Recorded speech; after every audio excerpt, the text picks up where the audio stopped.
I've been here for 5 years and I've owned 5 businesses in 5 years. And I started giving back to the community. So I started asking myself, what should I do? I started browsing ideas. Then I'm like, podcast. I'll start a podcast. I won't be able to teach the audience because I'm not expert, not qualified to help anyone. But what I can do is ask bold questions to qualified people. And I'm going to ask, how did you make your first million? Because this is credibility. The purpose of this podcast was from the beginning is giving value and giving back. Because I felt like I owe this community.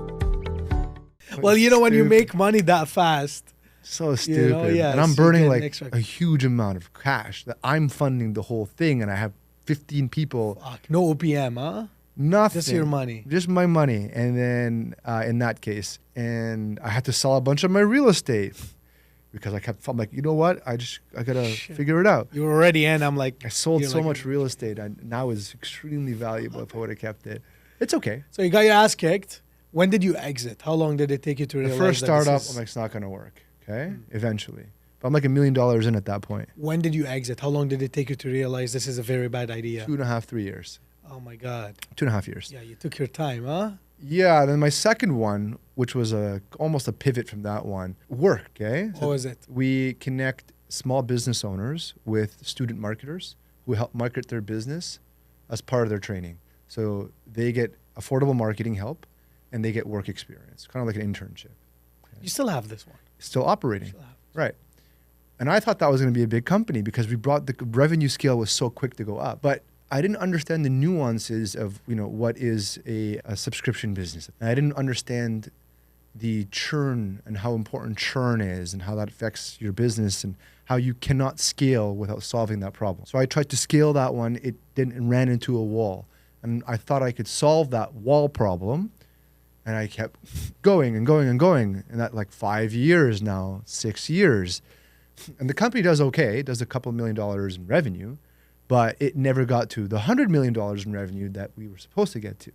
And I'm 5, 6 years in now. So I'm like, you know what? That's the worst kind of success, by the way. Good is the enemy of great. You think... When you're settling down for 7 out of 10 and you tap your own back, you're just like... I'm almost there. I'm almost there. I'm almost there. One more unlock. One more. But then wait, no, this fundamentally could never be a big business. Okay.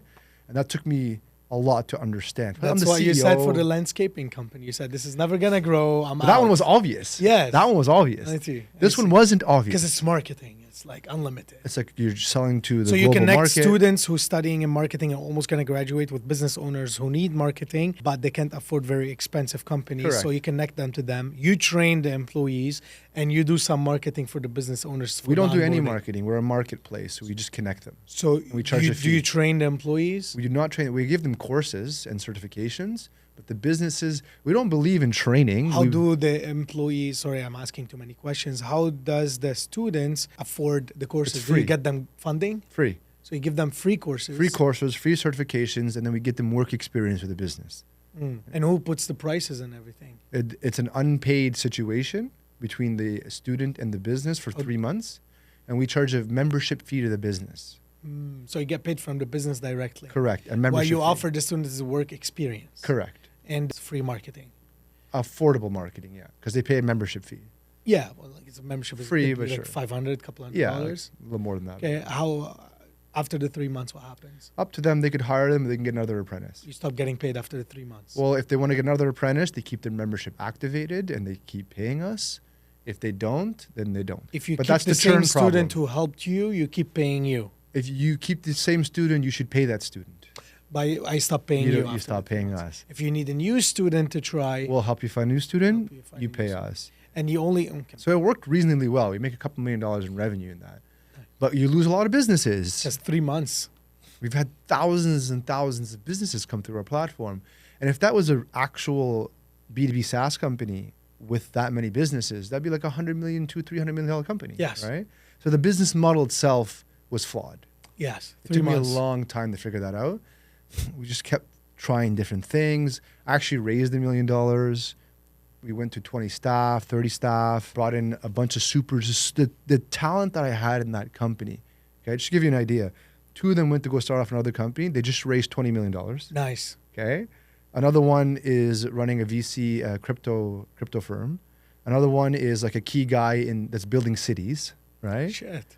Yeah. So you had some massive talents in there. Super talented people. You lost them because you couldn't grow enough to pay them enough or to keep them excited enough. Well, listen, when you're like on that, when you're getting that level of caliber of talent, you got to go bigger. You're not going to keep the talent. Yeah, lose them, yeah. So we came up to the point where like, well, this isn't going to be a big company. So, I turned it from a massive burn rate to a profitable company. So now it's very profitable, right? But it's not a venture scale company. So now where I'm at is I took a bunch more shots. I don't mind spending 10, 20K just to try to, I'm always building product, okay? Always be building is one of my mottos. Always be building. Always be building. Not always be closing anymore. No, always be building. Closing is actually the key thing, to be honest. But you need to build a product that could have what's called product market fit, okay? So that's where I'm at right now. I have I took a few more shots after Acadium. Those didn't work out. Acadium is the marketing agency. Just for the audience. I know, but they don't know. Yeah. Acadium, I pivoted out of that, and then I took one decent shot in AI, doing a diffusion model. So we create AI images. That also, very quickly though, I said, that's not going to be a big business.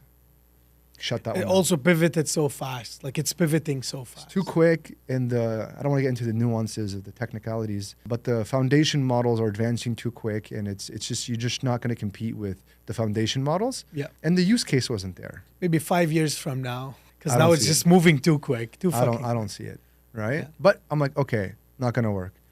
And then now I have another product that is, we're going to market. Give us some secrets. Give us some secrets. What's the new product? So this one's a sales coaching tool for sales teams. Okay. Yeah. So sales managers right now, it's very challenging to coach your reps when you're selling high ticket items in person. You have to do a ride along. So you have to go physically with your sales rep, listen to them having a conversation, wait till you leave and tell them, oh, this is what you could have done differently. We're right in this stage right now. Right. In my company.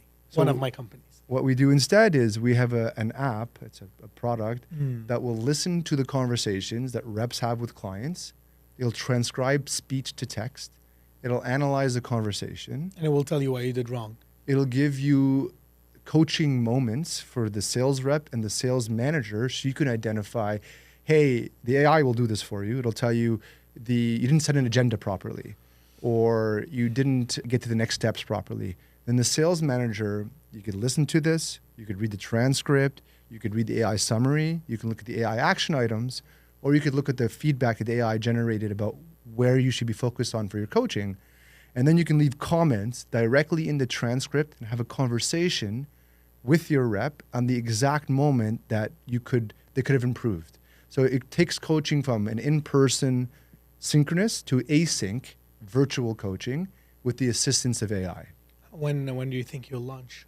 I have the product now. I'm using it in Acadium and in a few of my companies. And now we're figuring out our go-to-market motion.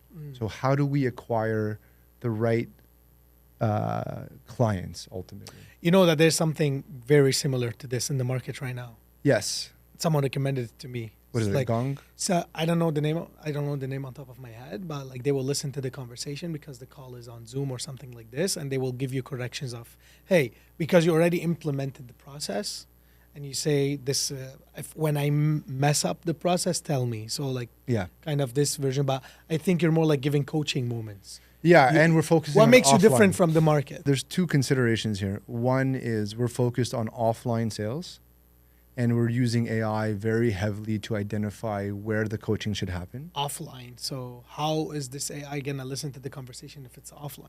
You record. So you have to record it. Yeah. So you're having like I'm with you. I hit record on our app, and then that's it. And you need to let the consumer know that you're say, recording. Hey, I'm going to record the call so I can get notes later. Okay. You say legally because you have to let them know. In a lot of places you don't, but we recommend that you do. Canada, you have. Yeah, you say, you know what? I'm just going to record the call so I can pull out notes later. That's what it does. Okay. So this is for only offline. It's not for online. You can do it online too.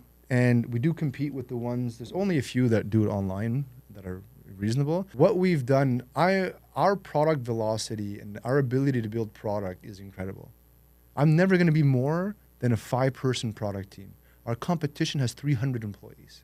Okay, we're at like 70% of their feature sets with way less cost. 1.5 engineers. You don't have overhead. Yeah. I'm not trying to build a Goliath massive organization. This is going to be 5 people doing $10 million pretty quickly and extremely profitable. And then I'll go on to the next business. And I know sales and Would marketing. that be really enough well. for you? Like, this business got $10 million and now I can move on. Don't you want to take a business to $1 billion? I Don't will you have take like a this business to goal? $1 billion. You don't think this app can go to the $1 billion? I think this one could generate, just give you the Gong is doing $300 million in revenue. Okay. And I think we can get there and go on that trajectory. Am I the person to take the company from 10 million to 100 million? Maybe, maybe not. Right? So you want to bring in the right person to take it. Maybe. You want to build. But all I know is let's just get to 10 million, right? 10 million in B2B SaaS is a gigantic milestone. Yeah. Let's get to 1 million. Yeah. You get to 1 million, million you're is probably even going to get to hard. 10 million, Yeah. right? Yeah. So I'm not trying to set these crazy ass lofty situations, but I will tell you that all sales conversations are eventually going to be recorded and analyzed with AI. I'm happy to give it a try on my team. I'll get you Because set now, up. like, I've been the only salesperson in 4 of my companies for the last 4 or 5 years. I brought so much Perfect. business to these companies, and I'm ready to actually build a sales team. The problem is, I'm not trained on sales. I'm gifted. This is the only gift that God gave me, and my blue eyes, and one other thing. But so I'm really good in sales. So you sit down with me, my conversion rates are really high. And now I'm reading sales books. I'm like, oh shit, I've been using this since the first day I did sales. So that's how I realized God gave me this talent. So because I'm talented, I tried to train some people on sales in the past and I failed. Because the first mistake they do, I'm like, you're an idiot. I just taught you how to do it. So now me and my coaches, we're working on me to be able to be a good leader for our sales team. And we're actually today, I just scripted so many things and I was working on this. I want to build like a cold calling team and a closers team. It's going to be a long process, but I would be happy to give it a try. And give you a Absolutely. feedback. Yeah. Because we're like, I need some help, man. I'm like, fuck. Yeah, this is for, if you want to, it's for either you have a sales team already or you're growing your sales team, right? It's not for a one-man show. You're already You need to coaching. at least have 1 or 2 salespeople, yeah. Yeah, because it's a coaching tool. For me, I want the salesperson to hear feedback, not just from me, because hearing a feedback from the boss, you'll sometimes question the feedback and you're like, fuck, this How guy do doesn't know. what are you doing? Hey, man, do this, instead of opening up the app, giving him a message, Exactly. having a conversation about Exactly. exactly where in the conversation that you want to coach him on. And if the app matches your answers and you're matching the app's answers, they will be like, yeah, this is right. I have to work on it. But sometimes we don't want to listen because we don't believe in the feedback. Yeah. And sometimes you disagree with your boss many times. And you're like, fuck that. You're arguing about. Anyways, yeah, so that's. Yeah, that's cool, man. I'm excited for you for this app. This is awesome. I really like it because of the business fundamentals around it, right? It's extremely high margin, extremely scalable, can be built with a small team, solves a problem. You're selling to businesses that are making money and you're helping them solve a problem and generate more income. So the business around it, I really, really like. Nice. We have a bunch of questions from the audience. Shoot. They always tell me, ask these questions to your next guest. Some of them are funny. Some of them are good questions. Well, they're all good questions. Some of them are funny. So I'm going to ask them as is. I didn't change anything in them. First question is from Andy. What sacrifices you made to get where you are today? And do you have any regrets? I mean, for one, I was married, and that fell apart when one of my companies was doing really bad and my second child was born. And I couldn't give the right level of support with the second child because one of the companies was on fire and that was our livelihood. So that created a lot of tension at home, just to give you an idea. Early on, I would sacrifice my health, right? I'd be working 16 hours in crappy conditions, inhaling toxins, right? Not What going toxins? to the gym. Just regular Construction cigarettes or- toxins, Ah, right? okay. That's tough, man. That's almost the same answer for every other millionaire who came to this podcast. They sacrificed some time with the family to get some shit done. Would you have done anything differently? I don't have a choice at that point. Now Again, the same answer. I'm in a different position. So the position You built. Now you built. Different Well, position. come join me.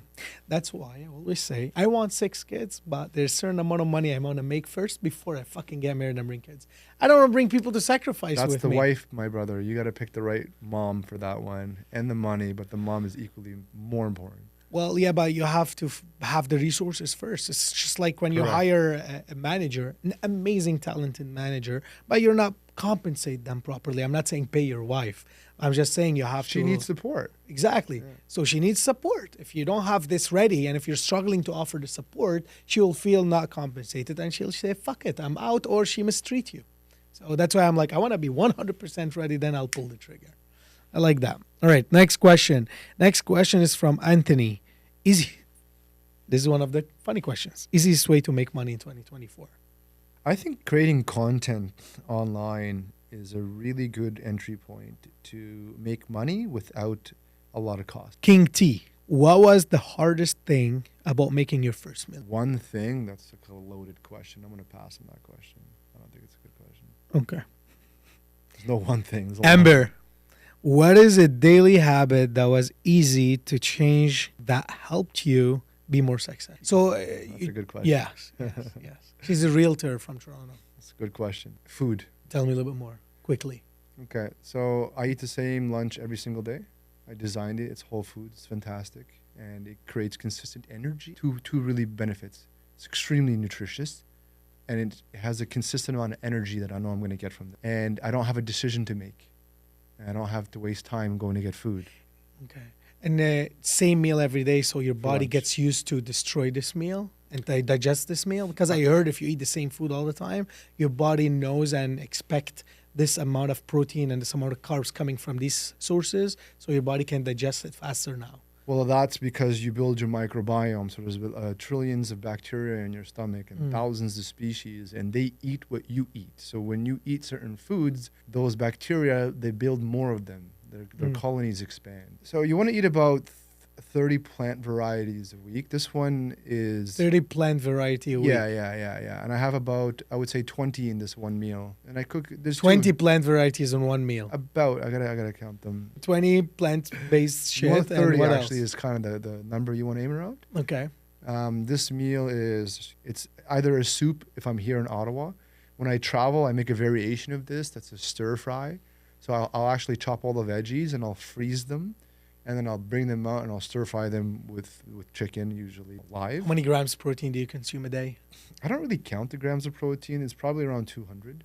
Okay. I don't. It's massive amount. Every meal almost has protein in it. Okay.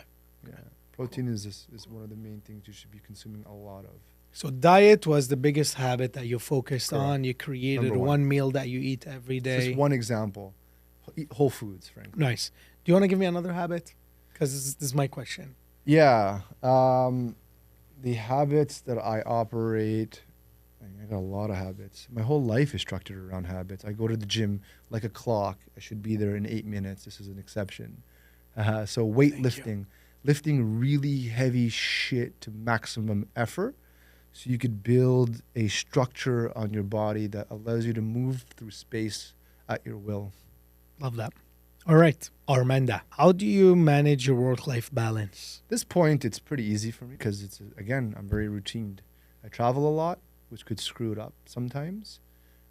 Yeah, you did reschedule my podcast. Yeah, I had to reschedule your podcast. But there's certain non-negotiables. Like non-negotiables are I'm with my kids on the weekends, non-negotiable. It's never going to change, right? Everything else is practically negotiable. My work was a higher priority. Right now, it's not the same that it was. Have you delegated almost everything? Everything that I can delegate, I delegate. What is it that you can delegate in your opinion? Can or In your can't? position, you can't. So you can delegate almost everything. You can't delegate high-level decision-making, right? The strategy of the company. Pulling triggers. Yeah, you don't want to delegate, right now in the new startup, I have to figure everything out myself. So I don't want to delegate that. Once I figure out how it works, I immediately delegate it. Because now you have the proper onboarding, you have the proper training, because you already understand it yourself. Let's just say it's a sales process. I'm going to do the sales myself first. As soon as I figure it out, okay, I delegate it. I see. I'll figure out the messaging to send to clients, and then I delegate them. Okay. Right? I see. Do you ever doubt yourself? all the time.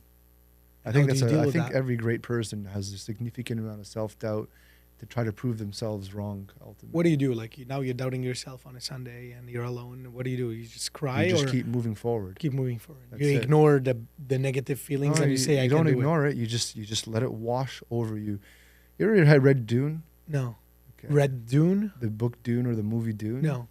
They have a good thing around this. But anyways, what you do is you let the doubt wash over you and the fear wash over you. And it will be gone. And when it's gone, only you will remain.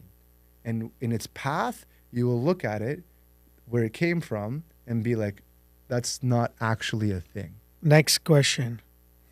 That's a stupid question too. Chaka, how do you deal with taxes? Taxes? What taxes? Like That's a loaded question. Yeah, I know. Like, I'll simplify it for you. I guess I know what he meant or she meant. Like, do you enjoy paying your taxes or do you try? Only one person I've ever heard of that enjoys paying taxes, and it's the Okay. founder of Shopify, Toby Lutke. He's like, yeah, Good. I want to pay my taxes. I got my answer. These are very amazing questions I'm going to ask you next from Danuja. Of all of your wealth, what is the percentage that is liquid?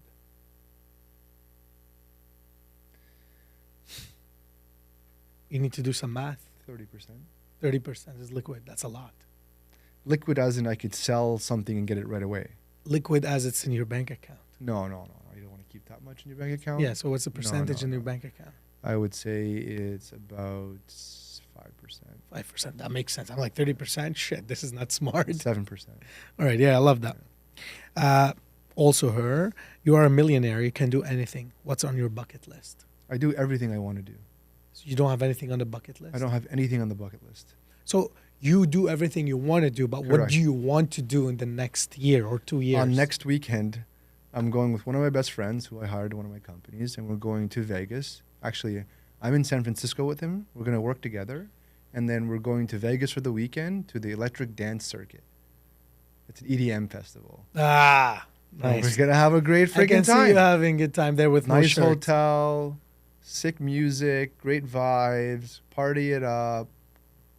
You know, Nice. go back. Have fun, man. Right? Good for you. Do what you want to do, man. Why isn't enough? What are you still working for, Alec?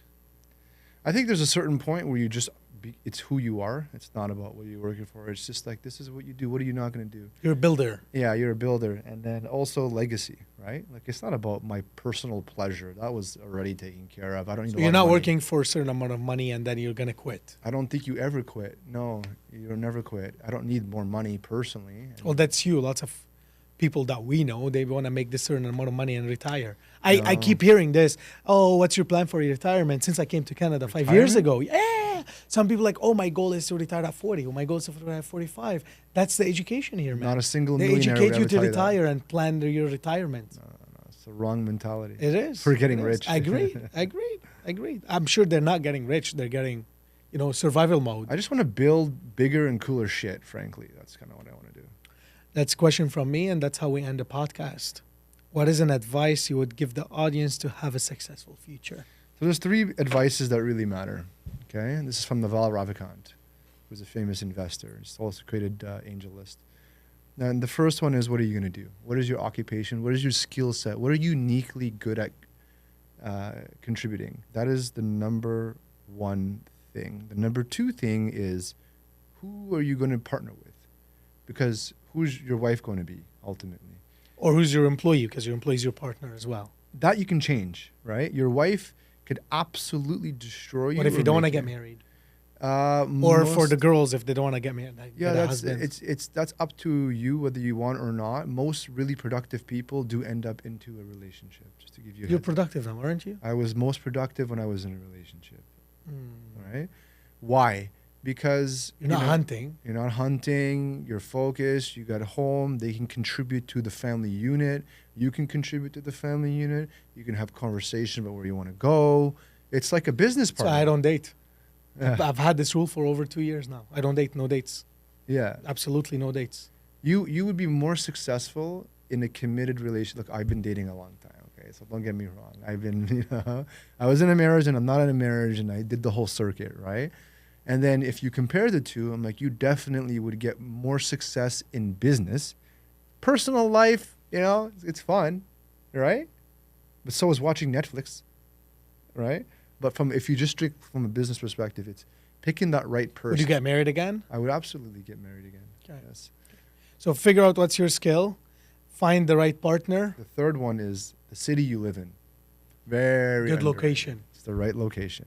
You got it. I'll ask you a question because I've been having conversations with young people.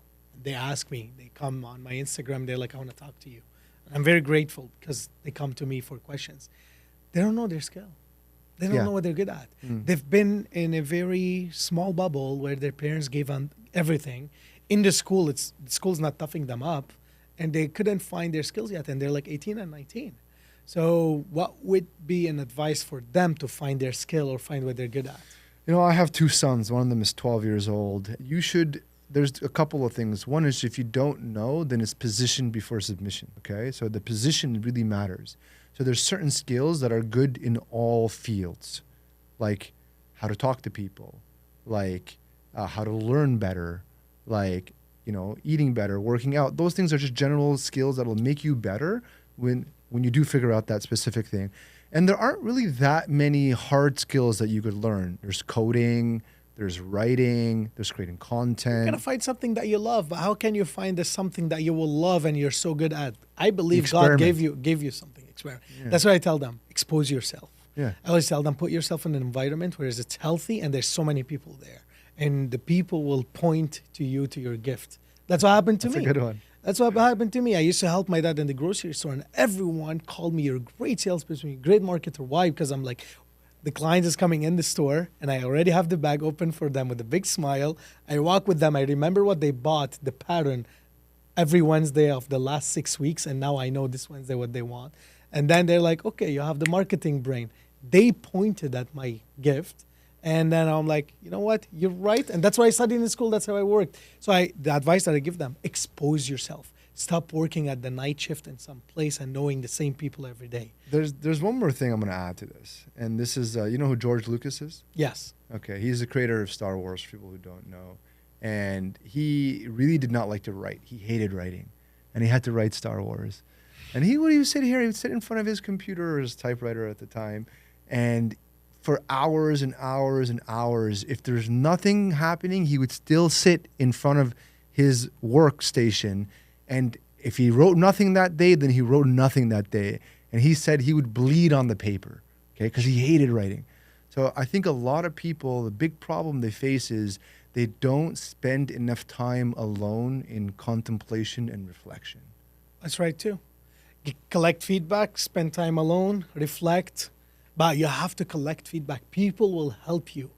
People will help you, will point at your gift. Just expose yourself. That's a good one. That's well, I agree with that. Out there. Do you have any question for us before we wrap? No, that's good for me, man. Perfect. Awesome. Thank you, man. Thank you.